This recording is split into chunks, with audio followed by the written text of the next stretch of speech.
Allez, c'est le retour de la pause. On va passer au Mali maintenant. Nous allons parler de la CEDEAO et la levée des sanctions. Jour décisif peut-être ce vendredi, puisque c'est selon le médiateur de la CEDEAO, Goodluck Jonathan, c'est aujourd'hui que le président en exercice de la CEDEAO, le Ghanéen Nana Akufo-Addo, devrait se prononcer sur l'éventualité de la levée des sanctions qui pèsent sur le Mali depuis le coup d'État du 18 août dernier. Le président de la transition, le colonel-major à la retraite Bandao, a prêté serment aujourd'hui, ainsi que le vice-président, le colonel Assimi Goïta.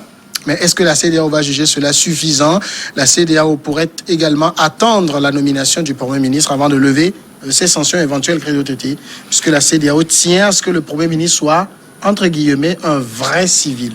Oui, un vrai civil, donc que ça ne soit pas un dérivé d'un militaire, donc que ça soit un vrai civil. Donc je crois que la CEDEAO, lors de son dernier sommet à Accra, a fait d'énormes concessions sur la situation aujourd'hui politique du côté du Mali. Aller jusqu'à accepter que la vice-présidence pourra être occupée par un corps habillé. Donc c'est déjà une concession.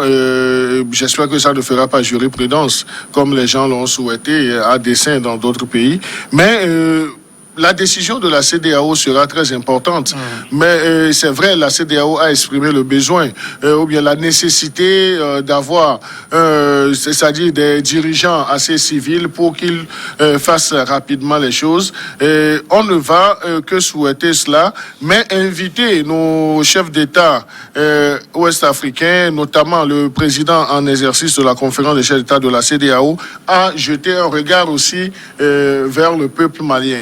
Parce que avec toutes les mesures qui ont été prises, les hommes politiques ne sont pas directement touchés, ce sont les populations à la base. Et lorsque les populations à la base vont continuer toujours pas faire les frais des actes des hommes politiques, donc on se demande où est-ce qu'on va aller. Mais la CEDEAO, parce qu'avec la prestation de serment du président Ndao ce jour, donc cela va amener les discussions, parce que le médiateur aussi de la CEDEAO, l'ancien président nigérien Goodluck Jonathan, devra rapidement soumettre un rapport, si ce n'est pas déjà fait, et les chefs d'État vont se concerter. Et je crois que ce sont des hommes, et ils ont l'amour de leur patrie, ils vont prendre des décisions qui puissent soulager le peuple malien. Mais rapidement, ils vont également pousser loin le bouchon afin que le Premier ministre soit rapidement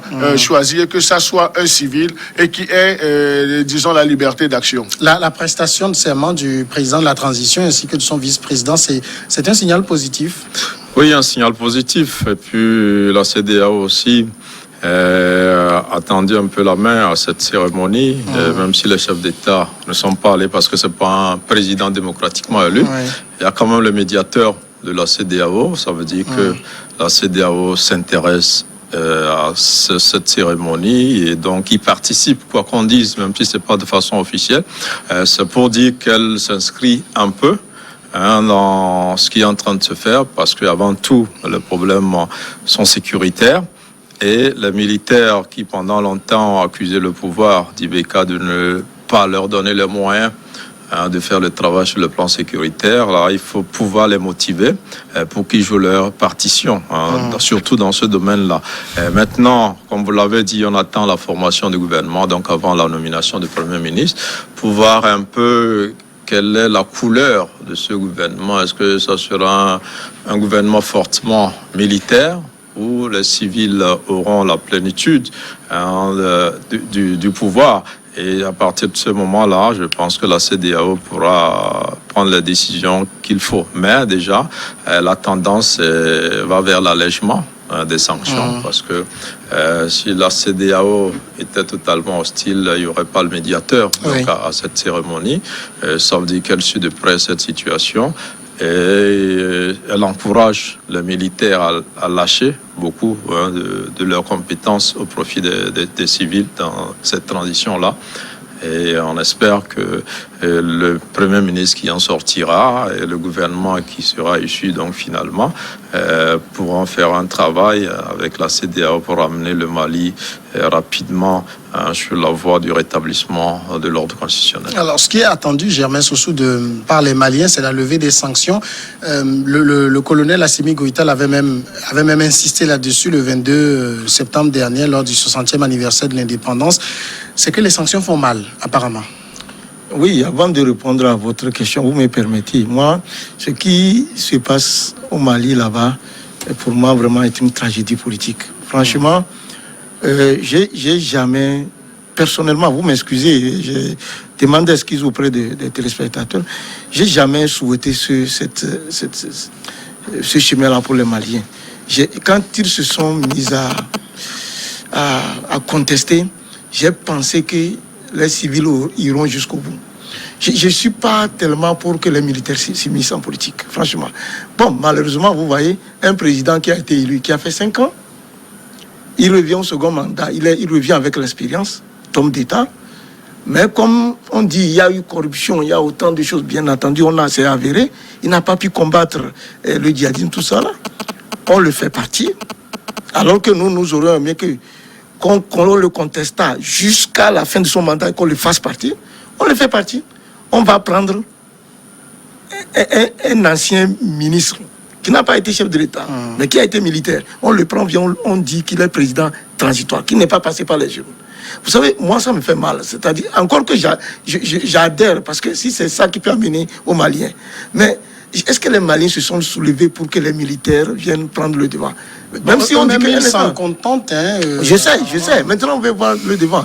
Oui, la CEDEAO avait pris des sanctions parce qu'effectivement, c'était un coup d'État. Vous voyez, aujourd'hui, si ce chemin-là peut amener les Maliens à s'en sortir, j'attends. Moi, je reste circonspect. Je ne suis pas euphoriste. Parce que je n'ai pas compris comment, finalement, est-ce que c'est le combat d'une population contre un homme ou finalement c'est un combat pour la démocratie. Parce que celui qu'on a fait partie finalement, qu'on pouvait laisser et faire partie par les jeunes, on amène quelqu'un qui n'a pas été élu, qui est président transitoire. Et est-ce que c'est maintenant que le Mali avance? Maintenant, j'attends. Moi, j'attends dans les 18 mois. Si le président qu'on est parti prendre, qu'on a fait président, va combattre les jeunes, moi, j'attends de voir, finalement, de savoir si... Parce que finalement, il faut qu'en Afrique, on cesse de tourner à rond. Quand un chef d'État est élu démocratiquement, il peut être contesté s'il ne travaille pas bien, mais il faut attendre, il faut se constituer en force d'opposition. Vous attendez le moment et vous le mettez. Mais quand vous donnez... Aujourd'hui, les Maliens ont ouvert une brèche. Je ne sais pas comment elle va s'enfermer. Parce que les garde-fous que prend la CEDEAO, c'est à cause des militaires. C'est-à-dire qu'ils veulent véritablement que les militaires, finalement, sortent et laissent le pouvoir aux civils. Or, c'est la population qui a dévié les civils, parce qu'on dit qu'ils ne savaient pas, ils remettent les militaires en jeu. Donc moi, je ne suis pas partant pour cette carte-là. Donc j'attends de voir ce qui va se passer au Mali. Alors, de toute façon, ce qui est fait, la réaction, je le dis, de la CEDEAO est attendue. Est-ce qu'elle va simplement apprécier positivement le fait qu'on ait nommé un homme un peu transversal, un semi-militaire, semi-civil au pouvoir? Le vice-président Assimi Goïta sera très présent, on le sent. Le Premier ministre, on va trouver probablement un civil. La CEDEAO va dire, bon, c'est tout ce que je veux. Ou elle va suivre comme du lait sur du feu? Non, je dirais même qu'avant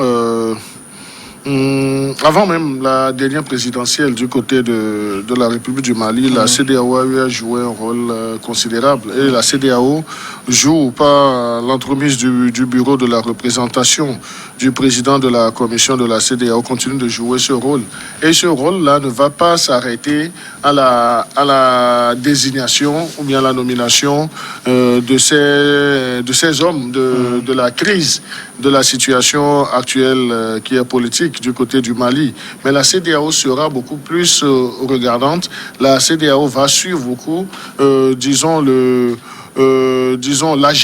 l'agenda politique qui va déboucher sur de nouvelles élections où les civils seront, un civil sera démocratiquement élu. Donc la CEDEAO a l'obligation, même si on dit tard dans la soirée que la CEDEAO a levé, disons, les sanctions, donc ça c'est une bonne chose parce que le bénéfice... Mais elle le fera sans que le chef du gouvernement de transition ne soit nommé? Non, c'est ce que si la CEDEAO a souhaité que le Premier ministre aussi soit un civil, donc la CEDEAO peut prendre acte de la prestation de serment, de la mise en exécution de ce qui était dit du côté de Accra et inciter rapidement le président de transition à nommer son Premier ministre. Ça peut aller vite. Donc aujourd'hui, il a prêté serment. Ce n'est pas exclu que le soir, tard dans la nuit, qu'il nomme un Premier ministre ou bien demain samedi, ou bien tout le week-end, qu'il nomme un Premier ministre et que la CEDEAO, la réaction qu'on attendrait de la CEDEAO ce vendredi puisse être différée sur le lundi ou bien sur le week-end pour prendre acte et disons, appeler à la levée de l'embargo. Parce que le rôle de la CEDEAO, c'est un rôle assez crucial.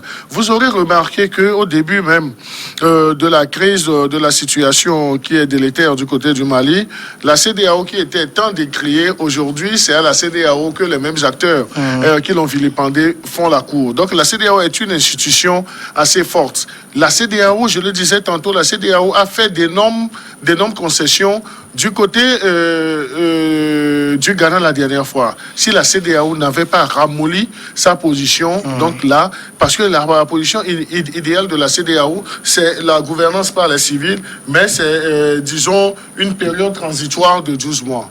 Lorsque les militaires avaient proposé 3 ans, l'idée était revenue de 36 mois à 24 mois, mais on a trouvé le juste milieu pour dire que si de 12 mois, on peut aller à 18 mois, donc ce n'est que 6 mois.